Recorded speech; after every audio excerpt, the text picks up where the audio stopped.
പ്രാർത്ഥനയോടുകൂടി ഇന്നത്തെ നമ്മുടെ ധ്യാനം ആരംഭിക്കാം.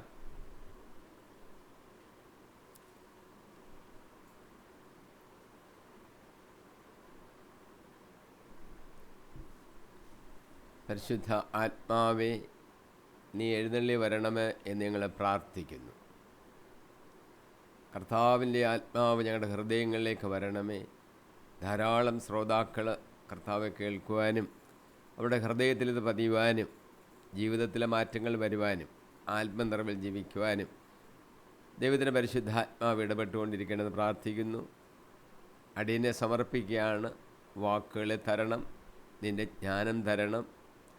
നീ പറയുന്നത് പോലെ, നീ തരുന്നത് പോലെ സംസാരിക്കുവാൻ അടിയനെ ഇടയാക്കണമെന്ന് പ്രാർത്ഥിക്കുന്നു. അനുഗ്രഹിക്കുമാറാകണമേ. യേശു കർത്താവിൻ്റെ വിലയേറിയ നാമത്തിൽ തന്നെ ആമീൻ. ഇന്ന് നമ്മൾ 2 കൊരിന്ത്യർ 5-ാം അധ്യായത്തിൽ നിന്ന് 1 മുതൽ 14 വരെയുള്ള വാക്യങ്ങളാണ് ഇന്ന് നമ്മൾ ധ്യാനത്തിനായിട്ട് എടുക്കുന്നത്. ഞാൻ ആദ്യത്തെ വാചകം വായിച്ച് തുടങ്ങാം.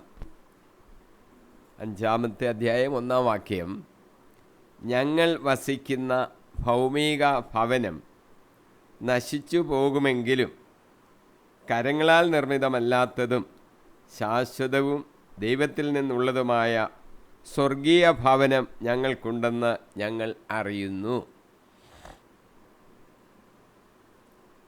പൗലോസ് ഇവിടെ ഭൗമിക ഭവനമെന്നും സ്വർഗീയ ഭവനമെന്നും 2 വാക്കുകൾ ഉപയോഗിക്കുന്നുണ്ടല്ലോ. ഭൗമിക ഭവനം എന്ന് പറഞ്ഞാൽ ഈ ഭൂമിയിൽ വെച്ച് നമുക്കുള്ള ആ ശരീരത്തെക്കുറിച്ചാണ്. ആത്മാവ് ഈ ശരീരത്തിൽ വസിക്കുന്നു എന്നുള്ളത് കൊണ്ടാണ് അതിനെ ഭൗമിക ഭവനം എന്ന് പറയുന്നത്. സ്വർഗീയ ശരീരമെന്ന് പറയുന്നത് നമ്മൾ ഉയർത്തെഴുന്നേറ്റ് കഴിയുമ്പോൾ ആത്മീയ ശരീരം, സ്വർഗീയ ശരീരം നമ്മൾ ധരിക്കും. ആ ശരീരത്തെക്കുറിച്ചാണ് സ്വർഗീയ ഭവനം എന്ന് പൗലോസ് ഇവിടെ പറയുന്നത്. ആ സ്വർഗീയ ഭവനം കൈകളാൽ നിർമ്മിതമല്ല. ഭൗമിക ഭവനം എന്ന് പറയുന്നത് കൈകളാൽ നിർമ്മിതമാണ്. ദൈവം മനുഷ്യനെ സൃഷ്ടിക്കുന്ന വിവരം ഉൽപ്പത്തിയിൽ ഉണ്ടല്ലോ. മനുഷ്യനെ ഈ ഭൂമിയിലെ മണ്ണുകൊണ്ട് ഉണ്ടാക്കി, രൂപമുണ്ടാക്കിയിട്ട് അവൻ്റെ നാസാരന്ധ്രങ്ങളിലേക്ക് ജീവൻ്റെ ശ്വാസം ഊതിയപ്പോൾ അവൻ ജീവനുള്ള മനുഷ്യനായി തീർന്നു. അപ്പോൾ ആത്മാവ് കുടികൊള്ളുന്നത് ഈ മണ്ണുകൊണ്ട് ഉണ്ടാക്കിയ ഒരു കൂടാരത്തിലാണ്, ഒരു ഭവനത്തിലാണ്. അതിനെയാണ് നമ്മൾ ഭൗമിക ഭവനം എന്ന് പറയുന്നത്.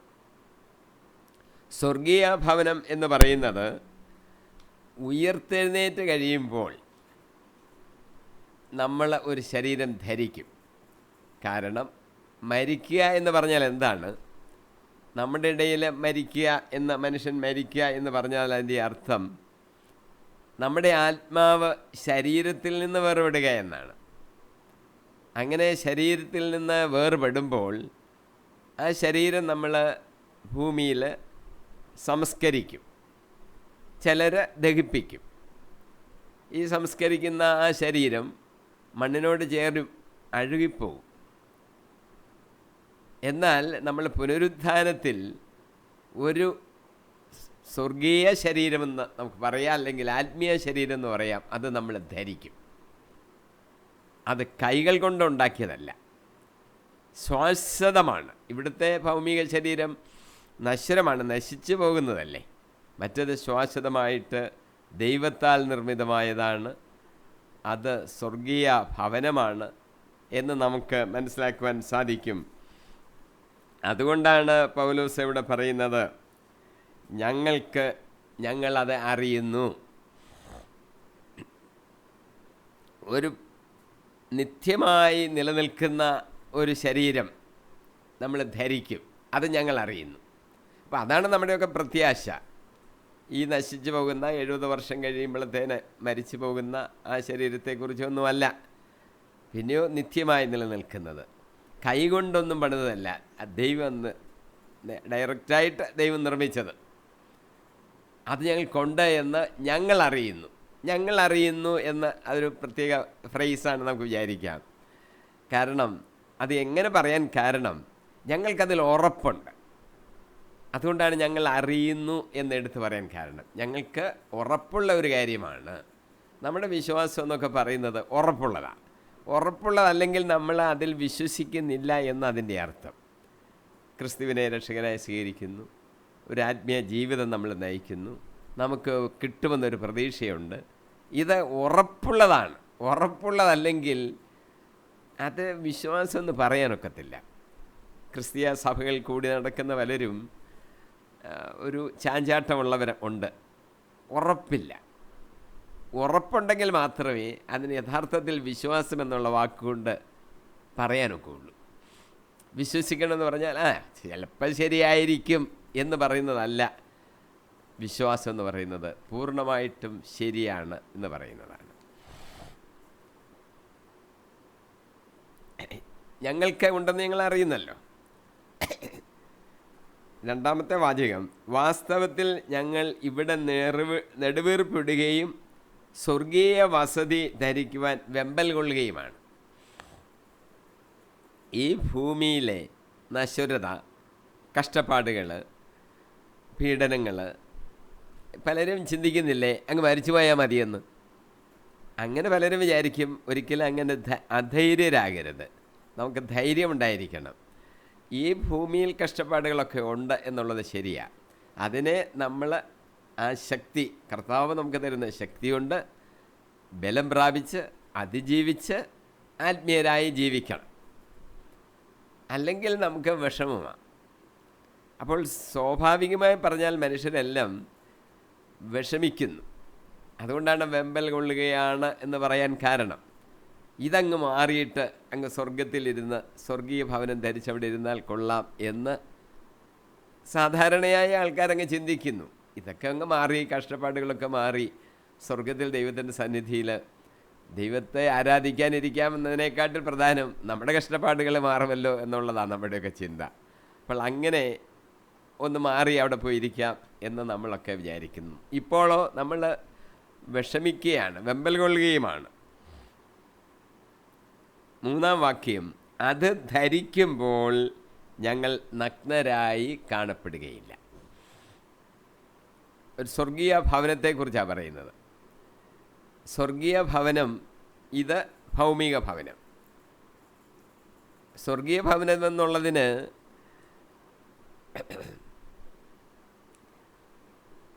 ഓയിക്കഡോം എന്നാണ് അതിൻ്റെ ഗ്രീക്ക് വാക്ക്. അതിൻ്റെ അർത്ഥം ദൈവം വസിക്കുന്ന കെട്ടിടമെന്നാണ് അർത്ഥം. അപ്പോൾ നമ്മൾ ധരിക്കുന്ന ഭവനത്തിന് സ്വർഗീയ ഭവനം എന്ന് പറയുമ്പോൾ അതിൻ്റെ വാക്കിൻ്റെ അർത്ഥം ദൈവം വസിക്കുന്ന ഭവനം. അപ്പോൾ അത് പരിശുദ്ധമാണ്, ദൈവം വസിക്കുന്നിടമല്ലേ. അത് ധരിക്കാനാണ് നമ്മൾ ആഗ്രഹിക്കുന്നത്. അപ്പോൾ നമ്മൾ നഗ്നരായി കാണപ്പെടുകയില്ല. നഗ്നത എന്നുള്ള വാക്ക് പഴയ നിയമത്തിലൊക്കെ ഒരു പ്രത്യേക അർത്ഥത്തിലാണ് ഉപയോഗിക്കുന്നത്. ആദം പാപം ചെയ്ത് കഴിഞ്ഞപ്പോൾ അവൻ നഗ്നനാണെന്ന് അവന് തോന്നി, അവൻ ഒളിച്ചിരുന്നു. ദൈവം അവനോട് ചോദിച്ചു, നീ എവിടാണെന്ന് ചോദിച്ചപ്പോൾ ഞാൻ നഗ്നനാണെന്ന് അറിഞ്ഞതുകൊണ്ട് ഞാൻ ഒളിച്ചിരിക്കുകയാണ്. ഉൽപ്പത്തി 3:10. അപ്പോൾ നഗ്നത തോന്നുന്നതിൻ്റെ ഒരർത്ഥം എന്ന് പറയുന്നത് അവൻ്റെ അപരാധബോധം അവനിൽ കിടക്കുന്നു എന്നാണ് അതിൻ്റെ അർത്ഥം. ആ അപരാധബോധം ഉള്ളത് കൊണ്ടാണ് അതിന് നഗ്നത എന്ന് പറയുന്നത്. ലവോദിക്യ സഭയ്ക്ക് വെളിപാട് പുസ്തകത്തിൽ നമ്മൾ ഒരു കാര്യം വായിക്കുന്നുണ്ട്. വെളിപാട് പുസ്തകത്തിൽ ലവോദിക്യയിലെ സഭയുടെ ദൂതനെ എഴുതുക എന്ന് പറഞ്ഞ് കർത്താവ് യോഹന്നാനോട് പറയുമ്പോൾ എഴുതുന്നത്, നീ നികൃഷ്ടനും ദയനീയനും ദരിദ്രനും അന്ധനും നഗ്നനുമാണെന്ന് നീ അറിയുന്നില്ല. നീ അത് മനസ്സിലാക്കിക്കോണം. നീ ദരിദ്രനാണ്, അന്ധനാണ്, നഗ്നനാണ് എന്ന് നീ മനസ്സിലാക്കിക്കോണം. അപരാധങ്ങൾ നിൻ്റെ ജീവിതത്തിൽ ഉണ്ട്. അതാണ് നഗ്നത എന്ന് പറയുന്നത്. വെളിപാട് വീണ്ടും ഒരു കാര്യം കൂടി നഗ്നതയെ സംബന്ധിച്ചൊരു സൂചനയുണ്ട്. വെളിപാട് 16:15 ഞാൻ വായിച്ചേൽപ്പിക്കാം. ഇതാ ഞാൻ കള്ളനെ പോലെ വരുന്നു, നഗ്നനായി മറ്റുള്ളവരുടെ മുമ്പിൽ ലജ്ജിതനായി തീരാതെ വസ്ത്രം ധരിച്ച് ഉണർന്നിരിക്കുന്നവർ ഭാഗ്യവാന്മാർ. വിശുദ്ധിയുടെ ആ വസ്ത്രം നമ്മൾ ധരിച്ച് ഉണർന്നിരിക്കണം. വരുമ്പോൾ നഗ്നരായി കാണരുത്. കർത്താവ് വരുമല്ലോ, നഗ്നരായി കണ്ടാൽ ഭാഗ്യമില്ല. കാരണം കർത്താവിൻ്റെ സന്നിധിയിൽ വിശുദ്ധി കൂടാതെ നമുക്ക് നിൽക്കാൻ സാധ്യമല്ല. അത് നമ്മൾ ഓർത്തോണം. 4-ാമത്തെ വാക്യം, ഈ കൂടാരത്തിൽ ആയിരിക്കുമ്പോൾ തന്നെ ഞങ്ങൾ ഉത്കണ്ഠാകുലരായി നെടുവീർപ്പ് വിടുന്നു. മൃത്യുവശമായത് ജീവനാൽ ഗ്രസിക്കപ്പെടേണ്ടതിന്, പഴയത് മാറ്റിക്കളയാനല്ല പുതിയത് ധരിക്കാനാണ് ഞങ്ങൾ ആഗ്രഹിക്കുന്നത്. ഈ ലോകത്തിൽ വെച്ച് ഞങ്ങൾ ഉത്കണ്ഠാകുലരാണ്. കാരണം നമുക്കൊക്കെയും വലിയ പ്രയാസങ്ങളുണ്ടല്ലോ. ഹെബ്രായ ലേഖനം 9:27 പറയുന്നത് നമുക്കെല്ലാവർക്കും മരണമുണ്ട്.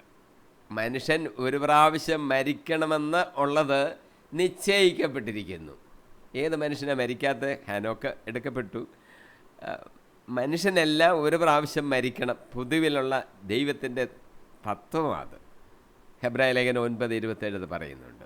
അപ്പോൾ നമ്മൾ ഈ മരണത്തെക്കുറിച്ച്, മരണം എന്ന് പറഞ്ഞാൽ അവസാനത്തെ ആ മരണം മാത്രമല്ല, ഈ ലോകത്തിൽ നമുക്കുണ്ടാകുന്ന രോഗങ്ങൾ, അസുഖങ്ങൾ, കഷ്ടതകൾ, പീഡകൾ, സകലത് ഈ മരണമെന്നുള്ള വാക്കിൽ ഉൾക്കൊള്ളിക്കാവുന്നതാണ്. അപ്പോൾ ആ മരണം സഹിച്ചാണ് ഇവിടെ ഇരിക്കുന്നത്. അതുകൊണ്ട് നമ്മൾ ഉത്കണ്ഠാകുലരാണ്. പക്ഷേ ആ ജീവനാൽ നമ്മൾ ഗ്രസിക്കപ്പെടുമ്പോൾ ഈ സകല പ്രശ്നങ്ങളും നമ്മളിൽ നിന്ന് മാറിപ്പോകും.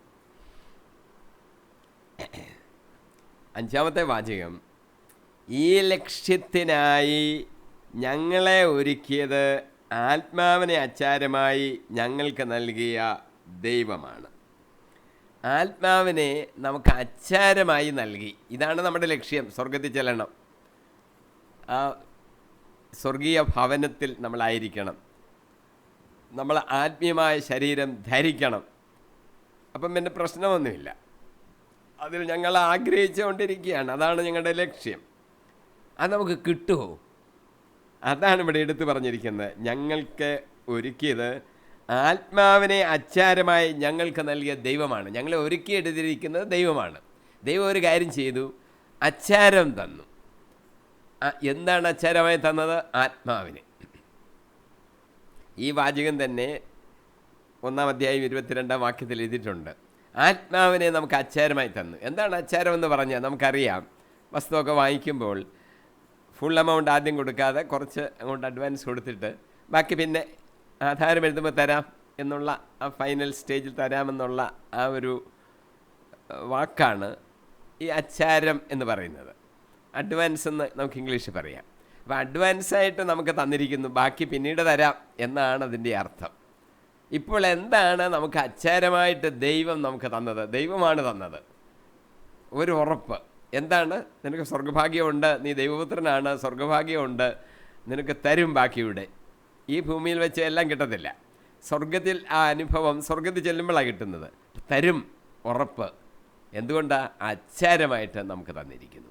ആരെ? പരിശുദ്ധാത്മാവിനെ. ചെറിയ വസ്തുക്കളൊന്നുമല്ല തന്നിരിക്കുന്നത്, പരിശുദ്ധാത്മാവിനെ നമുക്ക് തന്നിരിക്കുന്നു. പരിശുദ്ധാത്മാവ് കൊണ്ട് നമ്മളെ മുദ്ര ചെയ്തു എന്നാണ് പറയുന്നതിൻ്റെ അർത്ഥം. മുദ്ര ചെയ്യുക എന്ന് പറഞ്ഞാൽ എൻ്റെ സ്വന്തമെന്ന് അതിൽ അടിച്ച് സീൽ ചെയ്യുന്നതിനായി മുദ്ര ചെയ്യുക എന്ന് പറയുന്നത്. അപ്പോൾ പരിശുദ്ധാത്മാവ് കൊണ്ട് നമ്മളെ സീൽ ചെയ്തിരിക്കുക, മുദ്ര ചെയ്തിരിക്കുക. അർത്ഥം എന്ത്? എൻ്റെ സ്വന്തം, ദൈവത്തിൻ്റെ സ്വന്തം. ആരും എടുത്തുകൊണ്ട് പോകത്തില്ല. പിതാവ് എന്നെ ഏൽപ്പിച്ച ഒരെണ്ണം പോലും നഷ്ടമാകത്തില്ല. എൻ്റെ സ്വന്തമെന്ന് അടയാളപ്പെടുത്തിയിരിക്കുന്നു. അതാണ് പരിശുദ്ധാത്മാവിനാൽ മുദ്രിതമായിരിക്കുന്നെന്ന് പറയുന്നതിൻ്റെ അർത്ഥം. അത് ദൈവം തന്നെ ചെയ്തൊരു കാര്യമാണ്. അല്ല, എൻ്റെ ഒരു ചിന്ത മാത്രമല്ല. റോമാലേഖനത്തിൽ 8-ാം അധ്യായത്തിൽ ഇതൊക്കെ വളരെ വിശദമായിട്ട് എഴുതിയിട്ടുണ്ട്. നമ്മൾ ദൈവത്തിൻ്റെ മക്കൾ എന്ന് നമ്മളിൽ വസിക്കുന്ന ഈ ആത്മാവ്, പരിശുദ്ധാത്മാവ് നമ്മളോട് പറഞ്ഞുകൊണ്ടിരിക്കുക. പലർക്കും അവരോട് ചോദിച്ചാൽ നീ ദൈവപുത്രനാണോ?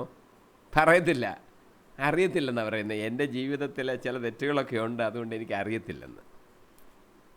കർത്താവ് നമ്മളെ മുദ്ര ചെയ്ത് ദൈവത്തിൻ്റെ മകനായി മകളായി അടയാളപ്പെടുത്തിയിരിക്കുമ്പോൾ ധൈര്യമായിട്ട് നമുക്ക് പറയണം, ഞാൻ ദൈവത്തിൻ്റെ പുത്രൻ, ദൈവത്തിൻ്റെ പുത്രി. ധൈര്യമായിട്ട് പറയാൻ നമ്മളിൽ വസിക്കുന്ന പരിശുദ്ധാത്മാവ് നമ്മളെ സഹായിക്കും. അത് പറയാൻ നമ്മൾ ധൈര്യപ്പെടണം. ഉറപ്പ്, ഇതാണ് ഉറപ്പ്. ഉറപ്പ് നമുക്കുണ്ടായിരിക്കണം. സംശയത്തിൻ്റെ കാര്യം അവിടെ വരുന്നില്ല. ഇത് നമ്മൾ പ്രത്യേകം ഓർത്തോണം. 6-ാം വാക്യം, ഞങ്ങൾക്ക് എല്ലായ്പ്പോഴും നല്ല ധൈര്യമുണ്ട്. ഞങ്ങൾ ശരീരത്തിൽ വസിക്കുന്നിടത്തോളം കാലം കർത്താവിൽ നിന്ന് അകലെയാണെന്ന് ഞങ്ങൾ അറിയുന്നു. ആ ധൈര്യമുണ്ടെന്നുള്ള കാര്യം വീണ്ടും ഒരു പ്രാവശ്യം കൂടെ പൗലോസ് പറയുന്നുണ്ട്. ഞങ്ങൾക്ക് നല്ല ധൈര്യമുണ്ട്, ഉറപ്പുണ്ട്, സംശയമൊന്നുമില്ല.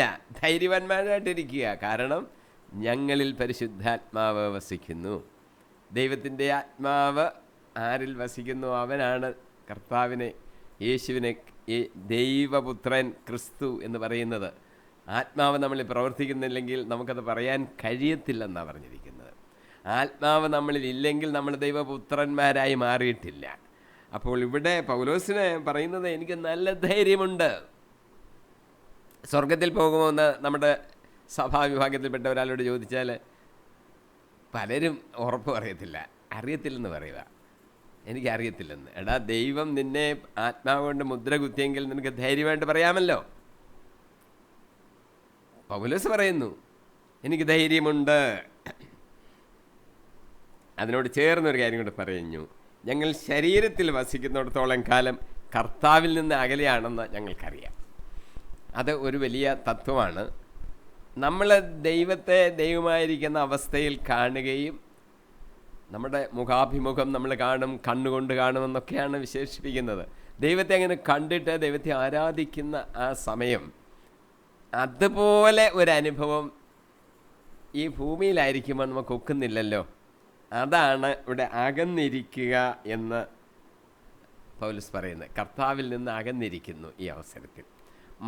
മറ്റേതുപോലെ സ്വർഗത്തിലെ അനുഭവം പോലെ പൂർണ്ണമായി ദൈവവുമായിട്ട് ഏകമായി ഒന്നായിരിക്കുന്ന ആ ഒരവസ്ഥ ഇന്ന് നമുക്ക് വിശ്വാസത്താൽ അറിയാമെങ്കിലും നമ്മളൊരു വിശ്വാസത്താൽ മാത്രം അറിയുന്നു എന്നാണ് നമ്മൾ മനസ്സിലാക്കേണ്ടത്. കാരണം ആ സ്വർഗീയ അനുഭവം പൂർണ്ണമായിട്ട് നമുക്ക് ഇവിടെ വെച്ച് കിട്ടുന്നില്ലല്ലോ. അതുകൊണ്ടാണ് നമ്മൾ ശരീരത്തിലായിരിക്കുമ്പോൾ കർത്താവിൽ നിന്ന് അകലെ നിൽക്കുന്നു എന്ന് പൗലോസ് പറയാൻ കാരണം.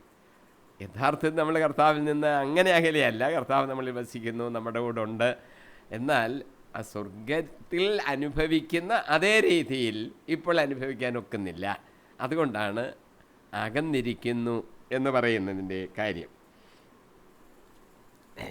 7-ാം വാക്യം, എന്നാൽ ഞങ്ങൾ നയിക്കപ്പെടുന്നത് വിശ്വാസത്താലാണ്, കാഴ്ചയാലേ അല്ല.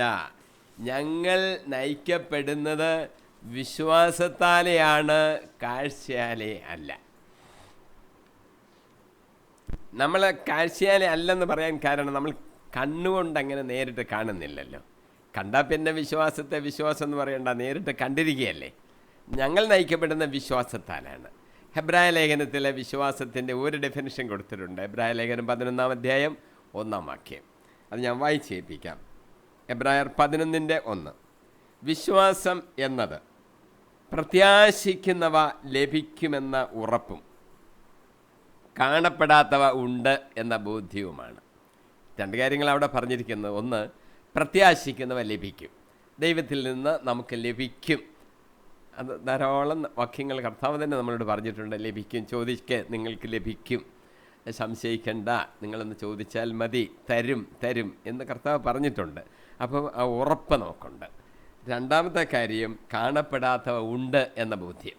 കാണപ്പെടാത്ത കാര്യങ്ങൾ ദൈവം സൃഷ്ടിച്ചതെല്ലാം നമ്മുടെ കണ്ണുകൊണ്ട് കാണാനൊക്കത്തില്ലല്ലോ. നമ്മൾ വിശ്വാസത്താൽ അത് മനസ്സിലാക്കുന്നത്. പിന്നെ ആത്മാക്കളെ സംബന്ധിച്ച്, മാലാഖമാരെ സംബന്ധിച്ച്, സ്വർഗത്തിൻ്റെ കാര്യങ്ങളെ സംബന്ധിച്ച് നമ്മൾ ചില കാര്യങ്ങൾ മാത്രം ആഗ്രഹിച്ചിരിക്കുന്നത്, കേട്ടിട്ടുള്ളത്, മനസ്സിലാക്കുന്നത്. പൂർണ്ണമായിട്ട് ഗ്രഹിക്കാൻ സാധിച്ചിട്ടില്ല, സാധിക്കത്തില്ല. ഇപ്പോൾ പൗലോസ് അപ്പോസ്തലൻ 3-ാം സ്വർഗം വരെ എടുക്കപ്പെട്ടു. അവിടെ കണ്ട കാര്യങ്ങളെക്കുറിച്ച് പൗലോസ് പറയുന്നത് അത് മനുഷ്യൻ്റെ ആ ഭാഷയിൽ വർണ്ണിക്കുവാൻ അസാധ്യം. യേശു തന്നെ ഇങ്ങനെ ഉപമകൾ പറഞ്ഞപ്പോൾ പറഞ്ഞില്ലേ, സ്വർഗരാജ്യത്തെ ഞാൻ എന്തിനോട് ഉപമിക്കും എന്ന് പറയുന്നതിൻ്റെ അർത്ഥം ഇവിടെ ഉള്ള സാധനങ്ങൾ കൊണ്ടോ മറ്റോ ഉപമിച്ച് പറയാവുന്ന തരത്തിലുള്ളതല്ല സ്വർഗരാജ്യം. അതുകൊണ്ടാണ്. പക്ഷേ നമ്മൾ വിശ്വസിക്കുന്നു, കാണപ്പെടാത്തവ ഉണ്ട് എന്ന് നമ്മൾ വിശ്വസിക്കുന്നു. ദൈവത്തെക്കുറിച്ചും നമ്മൾ കണ്ണുകൊണ്ട് കാണുമല്ലോ, തൃത്വത്തെക്കുറിച്ചാണ് നമ്മൾ മനസ്സിലാക്കുന്നത്, കണ്ണുകൊണ്ടല്ലല്ലോ.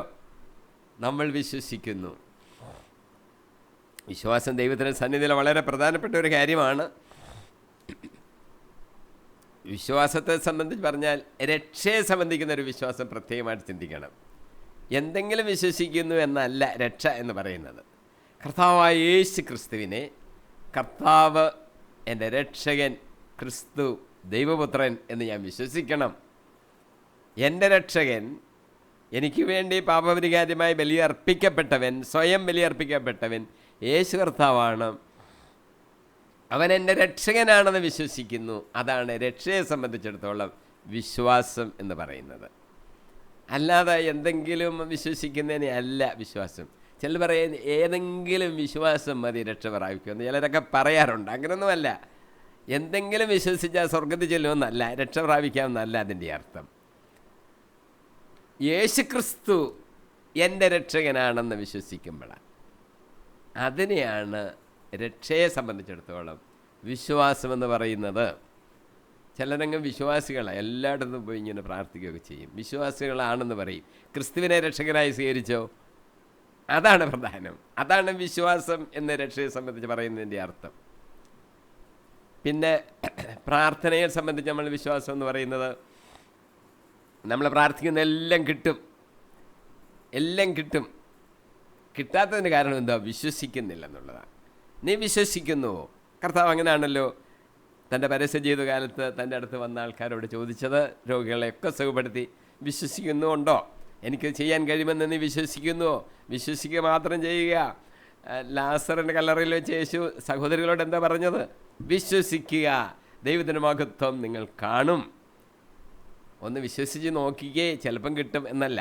ഈ മരുന്ന് ഉപയോഗിച്ച് രോഗം ചിലപ്പോൾ സുഖമാകുമായിരിക്കും എന്ന് പറയുന്ന പോലല്ല വിശ്വാസത്തെ സംബന്ധിച്ച് പറയുന്നത്. ആ വിശ്വാസത്തോടുകൂടി പ്രാർത്ഥിക്കുന്ന എല്ലാം കിട്ടും. ലൂക്കോസിൻ്റെ സുവിശേഷം 17:6 കർത്താവ് തന്നെ പറഞ്ഞിരിക്കുക, നിങ്ങൾക്ക് വിശ്വാസമുണ്ടെങ്കിൽ, അത് ഒത്തിരി ഉണ്ടെന്നല്ല, കടുകുമണി പോലെ അത്രയും വിശ്വാസമുണ്ടെങ്കിൽ ഈ നിൽക്കുന്ന സിക്കമിൻ വൃക്ഷത്തോടെ വേരോടെ ഇളകി കടലിൽ ചെന്ന് നടപ്പെടുക എന്ന് നിങ്ങൾ പറഞ്ഞാൽ ആ വൃക്ഷം നിങ്ങളെ അനുസരിക്കും. കർത്താവ് പറഞ്ഞത് വെറുതെ ഒരു ഭംഗിവാക്ക പറയുമല്ല, യഥാർത്ഥത്തിൽ സംഭവിക്കുന്ന കാര്യമാണ്. നമ്മുടെ ജീവിതത്തിലെ വിഷമിപ്പിക്കുന്ന ഏതെങ്കിലും സിക്കമിൻ വൃക്ഷം നിങ്ങളുടെ ഹൃദയത്തിലോ നിങ്ങളുടെ ഭവനങ്ങളിലോ നിങ്ങളുടെ ചുറ്റുപാടുമോ ഉണ്ടെങ്കിൽ, എൻ്റെ കർത്താവിൻ്റെ നാമത്തിൽ ഈ സിക്കമിൻ വൃക്ഷം ഇവിടെ നിന്ന് ഇളകി പോകട്ടെ, അത് അറബിക്കടലിൽ ചെന്ന് ഒതുക്കട്ടെ എന്ന് പറഞ്ഞാൽ അത് സംഭവിക്കുക തന്നെ ചെയ്യും. ജീവിതത്തിൻ്റെ എന്ത് പ്രശ്നം വരട്ടെ സംഭവിക്കും. പ്രാർത്ഥനയാൽ കടുകുമണിയോളം വിശ്വാസമുണ്ടെങ്കിൽ. അതാണ് നമ്മൾ ഓർത്തിരിക്കേണ്ടത്. സംഭവിക്കും, സംഭവിക്കാത്തതൊന്നുമില്ല. ചിലർ പ്രാർത്ഥിച്ച് വിശ്വാസമില്ലാത്തതുകൊണ്ടാണ് കിട്ടാത്തത്. പ്രാർത്ഥിച്ച് കഴിഞ്ഞിട്ട് കിട്ടുന്നില്ലെങ്കിൽ വേറെ രീതിയിലൊക്കെ അങ്ങ് ആശ്വസിക്കും. ഓ, ദൈവത്തിന് തരാൻ മനസ്സിലായിരിക്കും, ഇപ്പം എനിക്കത് വേണ്ടായിരിക്കും.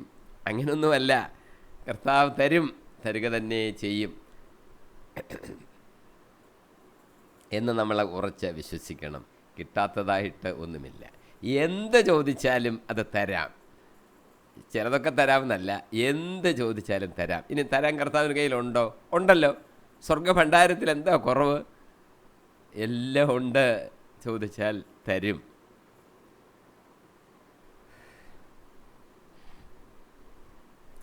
ഞങ്ങൾ നയിക്കപ്പെടുന്നത് വിശ്വാസത്താലാണ്, കാഴ്ചയാലേ അല്ല. യേശുവിൻ്റെ ഉയർപ്പിന് ശേഷം യേശു ശിഷ്യന്മാർക്കൊക്കെ പ്രത്യക്ഷപ്പെട്ടു. തോമസ് അപ്പോസ്തലൻ ഒരു പ്രാവശ്യം അവിടെ ഉണ്ടായിരുന്നില്ല. മറ്റുള്ളവരൊക്കെ ഞങ്ങൾ കണ്ടു എന്നൊക്കെ പറഞ്ഞപ്പോൾ തോമസ് പറഞ്ഞില്ല, ഞാൻ എൻ്റെ കണ്ണുകൊണ്ട് കണ്ടാലേ വിശ്വസിക്കത്തുള്ളൂ. അതെന്തുകൊണ്ടാണ് അങ്ങനെ പറഞ്ഞതെന്നൊന്നും ഇപ്പം നമ്മൾ വ്യാഖ്യാനിക്കുന്നില്ല. ഏതായാലും അടുത്ത ഞായറാഴ്ച എന്നാണ് നമ്മൾ കരുതുന്നത്. യേശു അവിടെ പ്രത്യക്ഷപ്പെട്ടു. അതുപോലെ അടച്ചിരുന്ന മുറി യേശു തോമസ് അപ്പോസ്തലനെ വിളിച്ചു, കാണാൻ പറഞ്ഞു.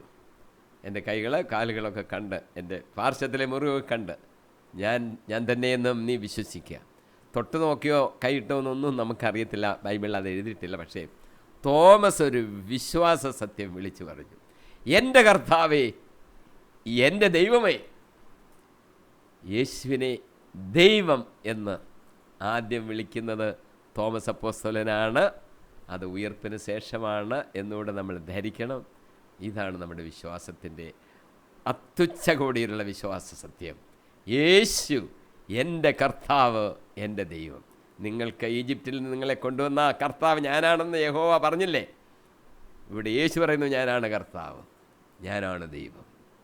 അല്ല, യേശു പറയുന്ന ആ കാര്യം തോമസ് അപ്പോസ്തലൻ വിളിച്ചു പറഞ്ഞു. നമ്മുടെ വിശ്വാസികളുടെ, ക്രിസ്തീയ വിശ്വാസികളുടെ അത്യുച്ചകോടിയിലുള്ള വിശ്വാസത്യം എന്ന് പറയുന്നത് യേശു കർത്താവും ദൈവവുമാണെന്നുള്ളതാണ്. അത് വിളിച്ചു പറഞ്ഞു. പക്ഷെ തോമസിനോട് യേശു ഒരു കാര്യം പറഞ്ഞു, നീ വിശ്വസിച്ചു ശരി, ബാക്കിയുള്ളവരോ കാണാതെ വിശ്വസിച്ചു, നീ കണ്ടുകൊണ്ട് വിശ്വസിച്ചു. കാണാതെ വിശ്വസിക്കുന്നവർ ഭാഗ്യവാന്മാർ. വിശ്വാസത്തിൻ്റെ പ്രത്യേകത അതാണ്. അത് നമ്മൾ കണ്ടിട്ടല്ല, കാഴ്ചയാലല്ല, വിശ്വസിക്കുന്നു. ആരാണ് നമ്മളോട് പറഞ്ഞത്? ആ പറഞ്ഞവനിലുള്ള വിശ്വാസം. ആരെങ്കിലും എന്തെങ്കിലും വന്ന് പറഞ്ഞാൽ വിശ്വസിക്കണമെന്നല്ല, പറഞ്ഞവനാരാണ്, അവൻ്റെ ശ്രേഷ്ഠത, അവൻ്റെ മഹത്വം. യേശുക്രിസ്തുവാണോ പറഞ്ഞത്? എങ്കിൽ പിന്നെ അതിന് സംശയം എന്താ? അതാണ് വിശ്വാസത്തിൻ്റെ തീഷ്ണത. ദൈവമാണോ എന്നോട് പറഞ്ഞത്? അബ്രാഹത്തിനോട് ദൈവം സംസാരിച്ചു. അബ്രാഹത്തിന് പിന്നെ വിശ്വാസത്തിന് കുറവ് വരണോ? ആരാണ് സംസാരിച്ചത്? ദൈവം സംസാരിച്ചു. പിന്നെന്തിനാണ് അവിടെ കള്ളം പറയുമോ? ഇതാണ് വിശ്വാസത്തിൻ്റെ തീഷ്ണതമായ കാര്യം. കണ്ടിട്ടല്ല, കാണാതെ വിശ്വസിക്കണം. പറഞ്ഞതാരാ? യേശുക്രിസ്തു. അതുകൊണ്ട് അതിന് പ്രാധാന്യമുണ്ട്. കാണാതെ വിശ്വസിച്ചവർ ഭാഗ്യവാന്മാർ.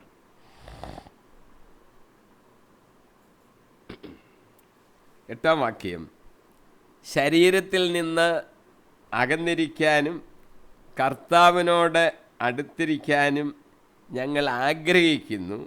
ഒൻപതാം വാക്യം, അടുത്തായാലും അകലെ ആയാലും അവിടുത്തെ പ്രസാദിപ്പിക്കുക എന്നതാണ് ഞങ്ങളുടെ ലക്ഷ്യം. പൗലോസ് ഇവിടെ പറയുന്ന വാചകത്തിൽ നമുക്ക് ഒരു കാര്യം മനസ്സിലാകുന്നു. ഇവിടെ ആയിരിക്കും, ഭൂമിയിലായിരിക്കുമ്പോൾ അടുത്തായിരിക്കുന്നില്ല, സ്വർഗത്തിലായിരിക്കുമ്പോഴാണ് അടുത്തായിരിക്കുന്നത്. എൻ്റെ ആശയം ഞാൻ പറഞ്ഞു. കർത്താവ് നമ്മുടെ കൂടെ ഉണ്ടെങ്കിലും പ്രത്യേക അർത്ഥത്തിൽ സ്വർഗത്തിലായിരിക്കുമ്പോഴാണ് അടുത്തായിരിക്കുന്നത് എന്ന് പറയുന്നത്. പൗലോസ് അതാണ് ഇവിടെ ഉദ്ദേശിക്കുന്നത്. പൗലോസ് പറയുന്ന ആ വാചകത്തിൽ വേറൊരു കാര്യമാണ് പറഞ്ഞിരിക്കുന്നത്. അകലെയായാലും അടുത്തായാലും ഞങ്ങളുടെ ലക്ഷ്യം എന്താണ്? ദൈവത്തെ പ്രസാദിപ്പിക്കുക. ദൈവത്തെ പ്രസാദിപ്പിക്കുക എന്നതാണ് ഞങ്ങളുടെ ലക്ഷ്യം. ഈ ഭൂമിയിലായിരിക്കുമ്പോഴും സ്വർഗത്തിലായിരിക്കുമ്പോഴും ഞങ്ങളുടെ ലക്ഷ്യം ദൈവത്തെ പ്രസാദിപ്പിക്കുക എന്നുള്ളതാണ്. അത് നമ്മൾ പ്രത്യേകം ഓർത്തോണം. ദൈവത്തെ പ്രസാദിപ്പിക്കുക.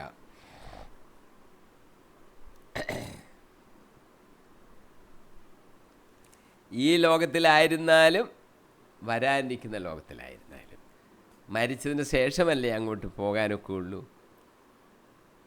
ആരും ആത്മഹത്യ ചെയ്യരുത്. എനിക്കങ്ങ് വേഗം അങ്ങ് പോകണമെന്നും പറഞ്ഞ് ആത്മഹത്യ ചെയ്യരുത്. ആത്മഹത്യയുടെ ഭാഗമായതുകൊണ്ട് ആത്മഹത്യ ചെയ്യുന്നവർക്ക് സ്വർഗത്തിൽ പോകാൻ ഒക്കത്തില്ലെന്ന് വേണം നമ്മൾ മനസ്സിലാക്കാൻ.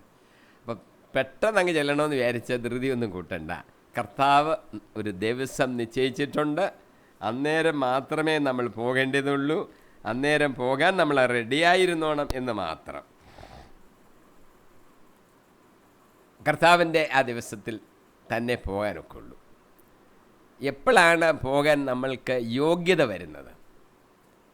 യേശു കർത്താവിനെ കുറിച്ച് യോഹന്നാൻ്റെ സുവിശേഷം 19-ാം അധ്യായം 29-ാം വാക്യവും 30-ാം വാക്യത്തിൽ യേശുവിൻ്റെ മരണത്തെക്കുറിച്ച് യോഹന്നാൻ അപ്പോസ്തലൻ എഴുതിയിട്ടുണ്ട്. യോഹന്നാൻ സുവിശേഷം. യേശു എല്ലാം നിറവേറിക്കഴിഞ്ഞപ്പോൾ യേശുവിന് മനസ്സിലായി എല്ലാം നിറവേറിക്കഴിഞ്ഞു. എന്നിട്ട് യേശു തിരുവഴുത്ത് നിറവേറാൻ വേണ്ടി എനിക്ക് ദാഹിക്കുന്നു എന്ന് പറഞ്ഞു. അവർ വിനാഗിരി കൊണ്ട് കൊടുത്തു. യേശു ഒന്ന് രുചിച്ച് നോക്കിയിട്ട് എല്ലാം പൂർത്തിയായെന്ന് യേശുവിന് മനസ്സിലായി.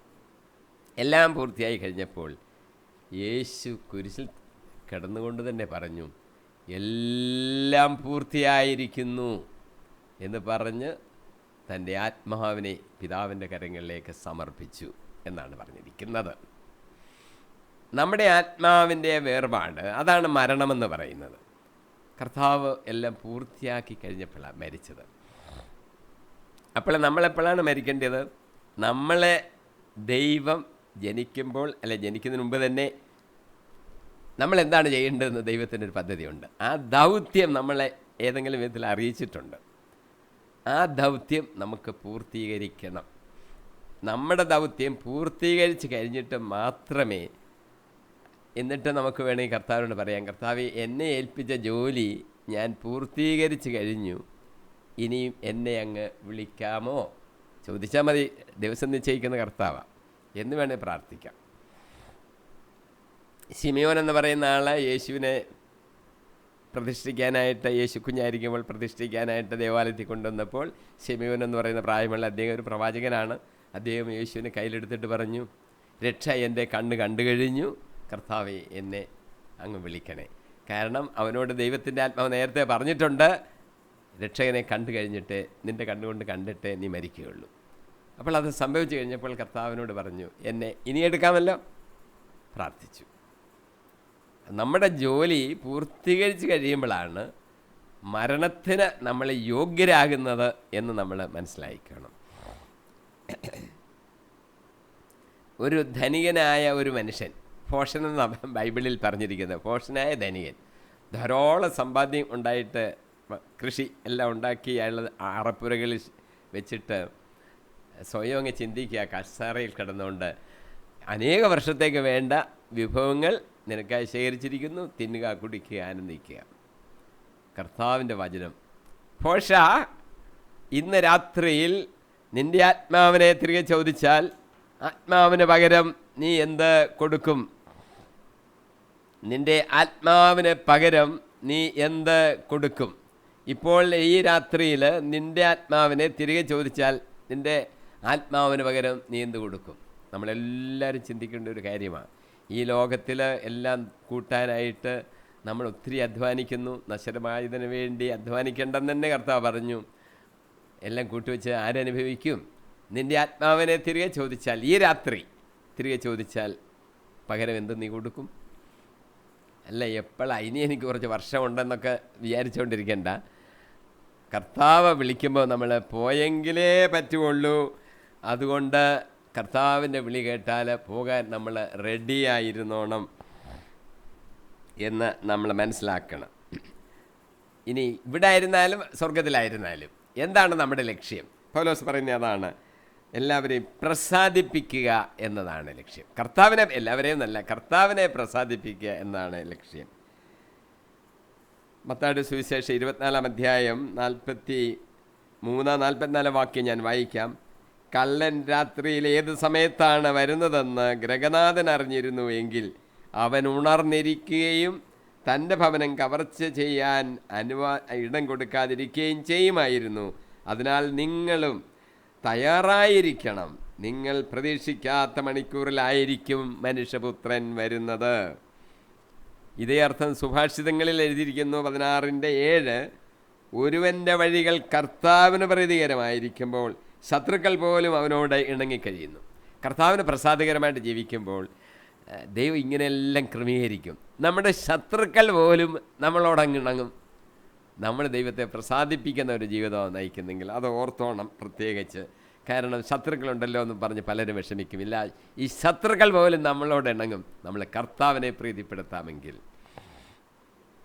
പൗലോസ് ഒരു കാര്യം കൂടെ പറയുന്നു, ഈ ശുശ്രൂഷ മനോഭാവമുള്ള ശുശ്രൂഷ നടത്തുന്നവരും ഒരു കാര്യം വിചാരിക്കണം, ശുശ്രൂഷകരുടെ ലക്ഷ്യവും കർത്താവിനെ പ്രസാദിപ്പിക്കുക എന്നായിരിക്കണം. 1 തെസ്സലോനിക്ക 2:4 പൗലോസ് പറയുന്നു, സുവിശേഷം ഫലമേൽക്കാൻ യോഗ്യരെന്ന് ദൈവം അംഗീകരിച്ച അനുസരിച്ചാണ് ഞങ്ങൾ പ്രസംഗിക്കുന്നത്. ഇത് മനുഷ്യരെ പ്രീതിപ്പെടുത്താനല്ല, ഞങ്ങളുടെ ഹൃദയങ്ങൾ പരിശോധിക്കുന്ന ദൈവത്തെ പ്രീതിപ്പെടുത്താനാണ്. നമ്മുടെ പ്രസംഗം അത് പ്രത്യേകം ശ്രദ്ധിച്ചോണം. മനുഷ്യർക്ക് പ്രീതി വരാൻ വേണ്ടി അവരുടെ താല്പര്യങ്ങളും അഭിലാഷങ്ങളും എന്താണെന്ന് കണക്കാക്കി അവർക്ക് പ്രോത്സാഹനം എന്തെങ്കിലും കിട്ടുമെന്നൊക്കെ പറഞ്ഞ് ഉള്ളൊരു പ്രസംഗം നടത്തുന്നവരുണ്ട്. മനുഷ്യരെ പ്രസാദിപ്പിക്കുക അല്ല സുവിശേഷ വേലക്കാരുടെ ജോലി. ദൈവത്തെ പ്രസാദിപ്പിക്കുക, ക്രിസ്തുവിനെ പ്രസാദിപ്പിക്കുക. ബൈബിളിലുള്ള കാര്യങ്ങൾ ബൈബിളിലുള്ളതുപോലെ ഉള്ള അർത്ഥത്തിൽ പരിശുദ്ധാത്മാവ് പറഞ്ഞു തരും, അതുപോലെ പഠിപ്പിച്ചാൽ മതി.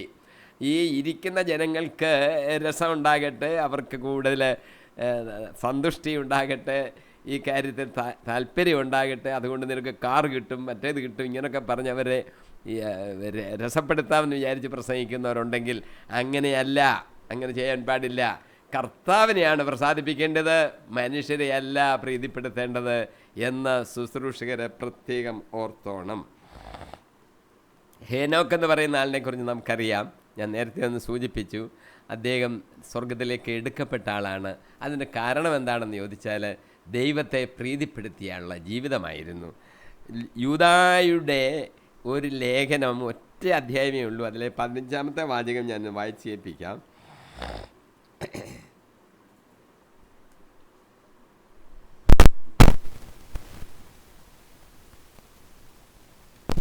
എബ്രായ ലേഖനം 6-ാം വാക്യം, അപ്രകാരം എടുക്കപ്പെടുന്നതിന് മുമ്പ് താൻ ദൈവത്തെ പ്രസാദിപ്പിച്ചുവെന്ന് അവന് സാക്ഷ്യം ലഭിച്ചു. വിശ്വാസമില്ലാതെ ദൈവത്തെ പ്രസാദിപ്പിക്കുക സാധ്യമല്ല. ദൈവസന്നിധിയിൽ ശരണം പ്രാപിക്കുന്നവർ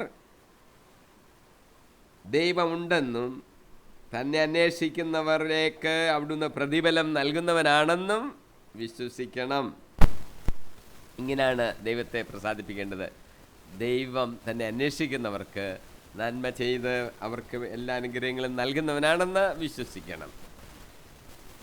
ഹെബ്രായ ലേഖനം 13:16 ഒരു കാര്യം കൂടെ പറയുന്നു, ദൈവത്തെ എങ്ങനെ പ്രസാദിപ്പിക്കാം. നന്മ ചെയ്യുന്നതിലും നിങ്ങൾക്കുള്ളവ പങ്കുവയ്ക്കുന്നതിലും ഉപേക്ഷ വരുത്തരുത്. അത്തരം ബലികൾ ദൈവത്തിന് പ്രീതികരമാണ്. ഒരു ബലിയെക്കുറിച്ചാണ് പറയുന്നത്. നന്മ ചെയ്യണം, നമുക്കുള്ളതൊക്കെ പങ്കുവെക്കണമെന്നാണ് പൗലോസ് നമ്മളോട് പറയുന്നത്. നന്മ ചെയ്യണം, നമുക്കുള്ളതെല്ലാം പങ്കുവെക്കണം. അങ്ങനെയാണ് നമ്മൾ ദൈവത്തെ പ്രസാദിപ്പിക്കേണ്ടത്. അപ്പോൾ നമുക്കതിനുള്ള പ്രതിഫലമൊക്കെ നമുക്ക് ലഭിക്കും. 10-ാമത്തെ വാചകം, എന്തുകൊണ്ടെന്നാൽ ഓരോരുത്തരും തങ്ങളുടെ ശാരീരികതയിൽ ചെയ്തിട്ടുള്ള നന്മ തിന്മകൾക്ക് പ്രതിഫലം സ്വീകരിക്കുവാൻ നാം എല്ലാവരും ക്രിസ്തുവിൻ്റെ ന്യായാസനത്തിന് മുമ്പിൽ വരണം. 10-ാമത്തെ വാക്യമാണ് ഞാനിപ്പോൾ വായിച്ചത്. ഒരു പ്രതിഫലം നമുക്ക് ലഭിക്കും. എവിടെ നമ്മൾ സമ്മേളിക്കണം? ക്രിസ്തുവിൻ്റെ ന്യായാസനത്തിന് മുമ്പിൽ. ഇത് ഒരു കാര്യം നമ്മൾ പ്രത്യേകം ഓർത്തോണം. നമ്മളെല്ലാവരും ക്രിസ്തുവിൻ്റെ ന്യായാസനത്തിന് മുമ്പിൽ വരണം. നമ്മുടെ ചെയ്ത പ്രവൃത്തികൾക്കൊരു പ്രതിഫലം ലഭിക്കും. വെളിപാട് 20:11 മുതൽ 15 വരെയുള്ള വാക്യങ്ങളിൽ ഈ ന്യായാസനത്തെക്കുറിച്ച് യോഹന്നാൻ അപ്പോസ്തലൻ കണ്ട ആ വിവരണം എഴുതിയിട്ടുണ്ട്. ഒരു വലിയ സിംഹാസനം, വെണ്മയേറിയത്. ആ സിംഹാസനത്തിൽ ഒരുവൻ ഇരിക്കുന്നു. അനേകം ഗ്രന്ഥങ്ങൾ അവിടെ വെച്ചിട്ടുണ്ട്. ഒരു പ്രത്യേക ഗ്രന്ഥത്തിൻ്റെ പേരെടുത്ത് പറഞ്ഞു, ജീവൻ്റെ പുസ്തകം. എല്ലാവരും, മരിച്ചവരെല്ലാം അവിടെ വന്നിട്ടുണ്ട്. ന്യായവിധി നടത്തി. ഈ പുസ്തകം നോക്കി അവരുടെ പ്രവൃത്തികൾക്ക് അനുസരിച്ചുള്ള പ്രതിഫലം അവർ കൊടുത്തു എന്നാണ് നമ്മൾ വായിക്കുന്നത്. നമ്മുടെ പ്രവൃത്തിക്ക് പ്രതിഫലമുണ്ട്, അതോർത്താണ്. ഇനി വേറെ പുസ്തകം ഉണ്ടെന്ന് ഞാൻ പറഞ്ഞില്ലേ, ജീവൻ്റെ പുസ്തകം. അവരെ ഈ പേര് വിളിക്കും. ജീവൻ്റെ പുസ്തകത്തിൽ പേരെഴുതപ്പെടാത്ത ചിലരുണ്ട്. അവരെ നിത്യാഗ്നിയിലേക്ക് വലിച്ചെറിയപ്പെടും. ബാക്കിയുള്ളവർക്ക് മാത്രമേ സ്വർഗരാജ്യം ലഭിക്കുകയുള്ളൂ. ജീവൻ്റെ പുസ്തകത്തിൽ പേരെഴുതപ്പെട്ടവർക്ക് മാത്രമേ സ്വർഗരാജ്യം ലഭിക്കുകയുള്ളൂ. അവർക്ക് ലഭിക്കുന്നവർക്ക് അവരുടെ പ്രവൃത്തികൾക്കനുസരിച്ചുള്ള പ്രതിഫലം കിട്ടും. അപ്പം വിശ്വാസത്താൽ ക്രിസ്തുവിനെ രക്ഷകനായി വിശ്വസിക്കുന്നവർക്കാണ് ജീവൻ്റെ പുസ്തകത്തിൽ പേര് വരുന്നത്. അവർക്ക് സ്വർഗരാജ്യം കിട്ടുന്നു. അവിടെ ചെല്ലുമ്പോഴത്തേന് ഈ പ്രതിഫലം കൂടെ കൊണ്ടുപോകുന്നത് അവർ ചെയ്തുള്ള പ്രവൃത്തികളുടെ എല്ലാ കണക്കും കർത്താവിൻ്റെ ആ പുസ്തകങ്ങളിലുണ്ട്. അതനുസരിച്ച് പ്രതിഫലം ലഭിക്കും. എന്തെല്ലാം ആ പ്രവൃത്തി, നന്മ പ്രവൃത്തികൾ ധാരാളം നമുക്കുണ്ട്, നമുക്ക് ചെയ്യാം. മത്തായിയുടെ സുവിശേഷത്തിൽ യേശു തന്നെ വിശദീകരിച്ച കൂട്ടത്തിൽ ഒരു 6 നല്ല പ്രവൃത്തികളുടെ എണ്ണം പറഞ്ഞിട്ടുണ്ട്. മത്തായിയുടെ സുവിശേഷത്തിൽ വിശക്കുന്നവർക്ക് ഭക്ഷണം കൊടുക്കുക, ദാഹിക്കുന്നവർക്ക് ദാഹജലം കൊടുക്കുക, പരദേശികളെ സ്വീകരിക്കുക, നഗ്നരെ ഉടുപ്പിക്കുക, രോഗികളെ സന്ദർശിക്കുക, കാരാഗ്രഹത്തിൽ വസിക്കുന്നവരെ പോയി കണ്ട് ആശ്വസിപ്പിക്കുക തുടങ്ങിയ കാര്യങ്ങൾ ഇതിൽ പറഞ്ഞിട്ടുണ്ട്. നന്മ പ്രവൃത്തികൾ ചെയ്യണം. ആ പ്രവൃത്തികൾക്കനുസരിച്ചാണ് പ്രതിഫലം ലഭിക്കുന്നത്. എല്ലാവർക്കും ഒരുപോലല്ല. പൗലോസ് പറഞ്ഞിരിക്കുന്നത്, പൗലോസിന് നിത്യ ജീവൻ്റെ ആ കിരീടം ജീവൻ്റെ കിരീടം ലഭിക്കുമെന്നുള്ളത് എല്ലാവർക്കും പൊതുവെ പറയാവുന്നതാണ്. നീതിയുടെ കിരീടം, അതാണ് പൗലോസ് പറഞ്ഞത്. എനിക്ക് നീതിയുടെ കിരീടം ലഭിക്കും. അതിൽ പ്രാപിക്കാൻ പൗലോസിന് അർഹതയുണ്ട്. നമ്മളും ചെയ്യുന്ന പ്രവൃത്തികൾക്കനുസരിച്ച് നമുക്കും പ്രതിഫലം കിട്ടും. കൂടുതൽ നന്മ പ്രവൃത്തി ചെയ്താൽ കൂടുതൽ കിട്ടുമെന്ന് ഓർക്കണം. ഒരു ഗ്ലാസ് വെള്ളം കൊടുത്താൽ അതിൻ്റെ പ്രതിഫലം നശിച്ചു പോകുകയില്ല എന്ന് പറയുമ്പോൾ 2 പേർക്ക് ഓരോ ഗ്ലാസ് കൊടുത്തിട്ടുണ്ടെങ്കിൽ തീർച്ചയായിട്ടും അതിൻ്റെ ഇരട്ടി കിട്ടുമല്ലോ. അത് കിട്ടും, സംശയമൊന്നുമില്ല. യൂദായുടെ പുസ്തകത്തിൽ 5-ാം വാക്യം, ഒരു അധ്യായമേ ഉള്ളൂ. കർത്താവ് 10,000ങ്ങളോടുകൂടെ ആഗതനായിരിക്കുന്നു, എല്ലാവരുടെയും മേൽ വിധി നടത്താനും സകല ദുഷ്ടരെയും അവർ ചെയ്ത സകല ദുഷ്കർമ്മങ്ങളുടെയും പേരിലും തനിക്ക് എതിരായി പറഞ്ഞ എല്ലാ ക്രൂരവാക്കുകളുടെ പേരിലും കുറ്റം വിധിക്കാനും അവിടുന്ന് വന്നു. ന്യായവിധിയെക്കുറിച്ച് യൂദായുടെ പുസ്തകത്തിലും എഴുതിയിരിക്കുന്നു. വെളിപാടിലെ കാര്യം മുമ്പേ നമ്മൾ സൂചിപ്പിച്ചത് യൂദായുടെ പുസ്തകത്തിൽ എഴുതിയിരിക്കുന്നു.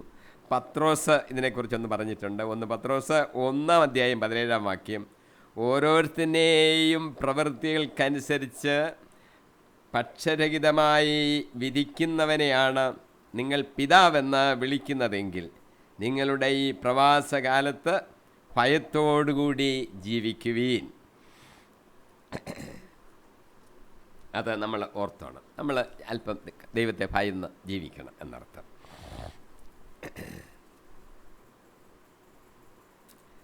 11-ാം വാക്യം, കർത്താവിനെ ഭയമുള്ളത് കൊണ്ടാണ് ഞങ്ങൾ ജനങ്ങളെ പ്രേരിപ്പിക്കുന്നത്.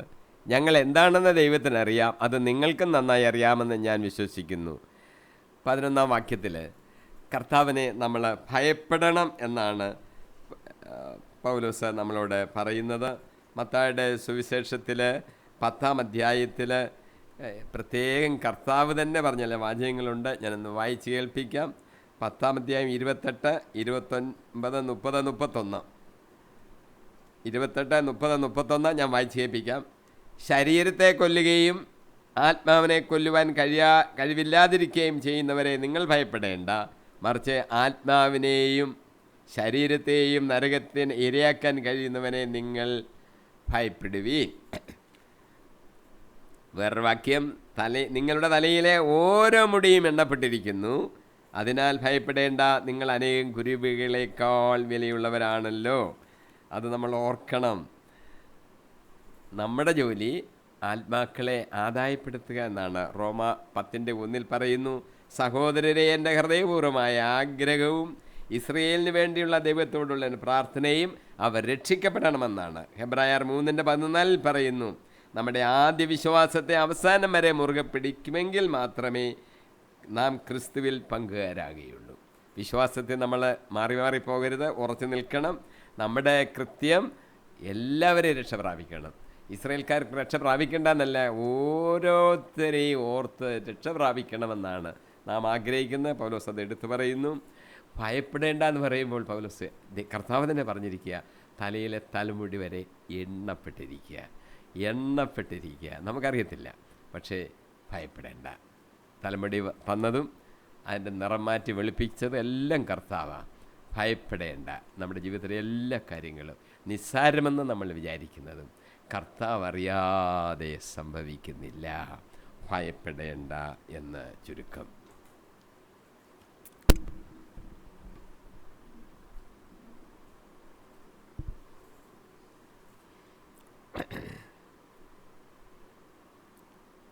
ഞങ്ങൾ വീണ്ടും ഞങ്ങളെ തന്നെ നിങ്ങളുടെ മുൻപാകെ പൂഴ്ത്തുകയല്ല, പ്രത്യുത ഹൃദയം നോക്കാതെ മുഖം നോക്കി പ്രശംസിക്കുന്നവർക്ക് ഉത്തരം നൽകാൻ നിങ്ങൾ കഴിയേണ്ടതിന് ഞങ്ങളെപ്പറ്റി അഭിമാനിക്കാൻ ഒരവസരം നൽകുകയാണ്. നമ്മൾ 12-ാമത്തെ വാക്യം വരെയാണ് ഇന്ന് നമ്മൾ ചിന്തിച്ചത്. 12 മുതൽ ഇനി 13 മുതൽ ബാക്കിയുള്ള വാക്യങ്ങൾ 67-ാമത്തെ എപ്പിസോഡിൽ അടുത്ത പ്രാവശ്യം നമുക്ക് ചിന്തിക്കാം. ഇന്ന് നമ്മൾ ചിന്തിച്ചത് 1 മുതൽ 5-ാം അധ്യായം 1 മുതൽ 12 വരെയുള്ള വാക്യങ്ങളാണ്. നമുക്കൊരു ശരീരമുണ്ട്, സ്വർഗീയ ശരീരം. അത് ധരിക്കാൻ നമ്മൾ വെമ്പൽ കൊള്ളുകയാണ്. നമ്മൾ കർത്താവിനെ പ്രീതിപ്പെടുത്താനായിട്ട് ഉള്ള ജോലികളിൽ ഏർപ്പെടണം. നമ്മുടെ പ്രവൃത്തികൾക്കനുസരിച്ചുള്ള പ്രതിഫലം നമുക്ക് കിട്ടും. നമ്മൾ വെറുതെ മണ്ടത്തരം ചെയ്യുമല്ല, നമുക്കതിന് പ്രതിഫലം കർത്താവ് തരും. ആ വിശ്വാസത്തിൽ ഉറക്കണം. നമ്മൾ ഒരു അച്ചാരമായിട്ട് നമ്മളേതാണ്ട് വാങ്ങിച്ചിട്ടുണ്ട്. പരിശുദ്ധാത്മാവിനെ നമ്മൾ വാങ്ങിച്ചതെന്നല്ല, കർത്താവ് നമുക്ക് തന്നു. ദൈവത്തിൻ്റെ മക്കളാണ്. ഈ മക്കൾക്ക് അനുസരിച്ചുള്ള ജീവിതം ഈ ഭൂമിയിൽ നമുക്ക് കാഴ്ചവെക്കണം. അതിന് ദൈവത്തിൻ്റെ പരിശുദ്ധാത്മാവ് നമ്മളെ നടത്തട്ടെ എന്ന് ഞാൻ പ്രാർത്ഥിച്ചുകൊണ്ട് ഇന്നത്തെ ധ്യാനം ഇവിടെ ഉപസംഹരിക്കുന്നു. ഇനി ദൈവം നമ്മളെ നടത്തട്ടെ. അടുത്ത ആഴ്ചയിൽ നമുക്ക് ചിന്തിക്കാം. ആമേൻ.